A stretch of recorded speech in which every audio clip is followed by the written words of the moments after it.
Okay, this will be part 3. And sorry the lady had to pass me right then. It's kind of chilly out here today, actually.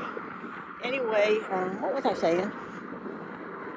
Oh, we were going up there, and I'm thinking she had like a 3-page typewritten, or it looked like typewriter paper, so it might have been typed. And we were going to say, oh, we're going to go tell one of the sisters, Vicky or Jeannie, is breaking up with somebody, and we got to be the one with a bearer of bad news. And it must have been late spring or early summer, which makes sense, because I wouldn't have my learner's permit if I was 14 going on 15. So anyway, that's I just thought about that. And it was warm enough that I was thirsty. But when we got there, we passed the first Riviera Apartments, then we passed a second. There's 2 sections of it.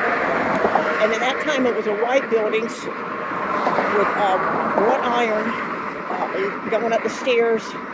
And they had like little pastel-colored squares, to highlight, the apartment complex. It was built in '66, by the way. So I never figured out what Bundy was doing in Jacksonville. Anyway, I don't know. But I went up there, and they had shag rug. The guy was wearing cream-colored slacks, either like Levi's or bell-bottom Levi's, or maybe corduroy bell-bottoms, and maybe a white turtleneck. And to me, he looked like Michael Nesmith of the Monkees. His hair was right at that, right where it touches your shoulder. Not long, but kind of like what do they call it? A bowl, where the Beatles had the bowl haircuts or something. So it might have been like 68 and a half, somewhere 68 maybe. And I started to get a water from I thought, okay. And she gave him a letter, and I started to get a water from the refrigerator, thinking, I'll just get an ice water. Usually people kept a pitcher of ice water. He said, no, don't go in the refrigerator. And then there was a little island in his kitchen area, which you can see, it's off the living room, there's a kitchen area. There was a little island with formica, white formica on, brown wood, whatever you use, a typical island. And above it was a bicycle wheel. Because, the 10-speed bicycles that took off all around in there. They started, everybody went, well, there was a bicycle wheel with kitchen utensils hanging from it. Spatulas and large forks, large ladles and things.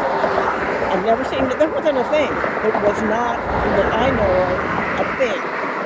But the guy kept going from corner to corner, sort of like smiling, holding that letter, talking to Debbie a little bit. And I'm thinking, we got to go down. Our bikes are not locked. Creeping me out. He was on the 2nd floor. I don't know if he was renting with somebody or what he was doing in there.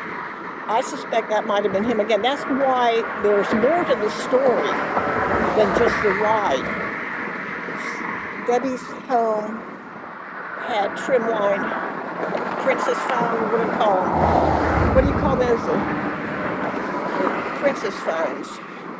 And I think they just had one number, but there's 3 daughters and the mother. And the mother had gigs. She would work at the Heart of Jacksonville. She may have worked at the Gator Inn. I know she had side at Mayport Naval Station doing her organ and her, waitressing and whatever. Anyway, I knew not to mess with her. I never went there in the evening when she was getting ready for work. Anyway. Then one time, Vicky had a boyfriend that said he was going to beat her up or something. I said, you're a queer. I didn't know any better. I was like 13. I said, you're a queer. And then Miss Sexton would call my mom, Miss Hogue, says, we don't talk about the boys. We don't talk about the boyfriends. Anyway, Jeannie worked for Southern Belle, and she took a lot of responsibility. Look up vulnerable narcissism. Look up if a narcissist or made narcissist. There's a reason you become a narcissist. You're taking on a lot of responsibility. You're the stepsister. Okay, that's part 4, I guess. Anyway, this is something I've just recently discovered, but I'm going to go into part 4 and what I think happened.